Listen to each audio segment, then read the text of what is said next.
নমস্কার বন্ধুরা, কেমন আছেন সবাই? আশা করি সবাই আমার কালাচাঁদের কৃপায় ভালো আছেন। আসুন আজকে আমি আমার কালাচাঁদকে আপনাদের দেখাই।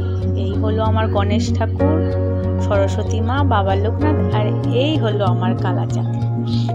কালাচাঁদকে আজকে বেল ফুল, গাঁদা ফুল এই সব দিয়ে সাজিয়েছি। আর এখানে আছে আমার ভোলেনাথ আর আমার মা তারা, আর এই পাশে আছে আমার মা মনসা। আমার বর সবসময় যখন যেই ফলটা মরশুমে ওঠে সেই মরশুমে কালাচাঁদের জন্য সেই ফলটা নিয়ে আসে।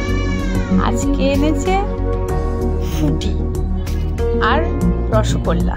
আমার বর বলে মা লক্ষ্মী নাকি রসগোল্লা খেতে খুব ভালোবাসে, তাই বুধবার আর বৃহস্পতিবার রসগোল্লা আনবেই।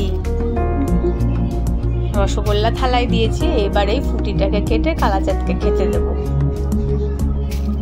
কালাচাঁদকে সাজালে এত সুন্দর লাগে, কালাচাঁদের থেকে চোখই ফেরানো যায় না। সকাল সকাল উঠে আগে আমরা কালাচাঁদকে সেবা দিয়ে নিই, তারপরে বাকি কাজে যাই। ঠাকুর ঘর থেকে যদি অন্য কোনো কাজে যাই তাহলে পুজো দিতে অনেক দেরি হয়ে যায়।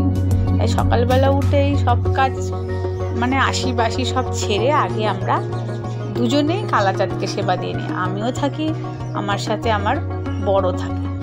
উনি আগে, আমি সাজাতে থাকি কালাচাঁদকে, আর উনি ওনার পুজো করতে থাকে পাশে বসে।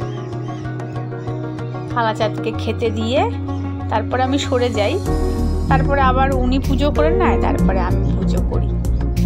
প্রতিদিন এভাবেই চলে আমাদের। তারপরে রান্নার ঘরে যাই, রান্নার কাজে। কালাচাঁদকে সেবা দেওয়া হয়ে গেল। কত সুন্দর লাগছে বেল ফুলের মালায় আমার কালাচাঁদকে। আজকে বুধবার, তাই গণেশ ঠাকুরকে লাড্ডু দেওয়া হয়েছে।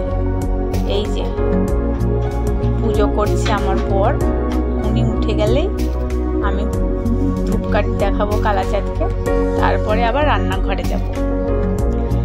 ঠিক আছে বন্ধুরা, টাটা, সবাই ভালো থাকবেন।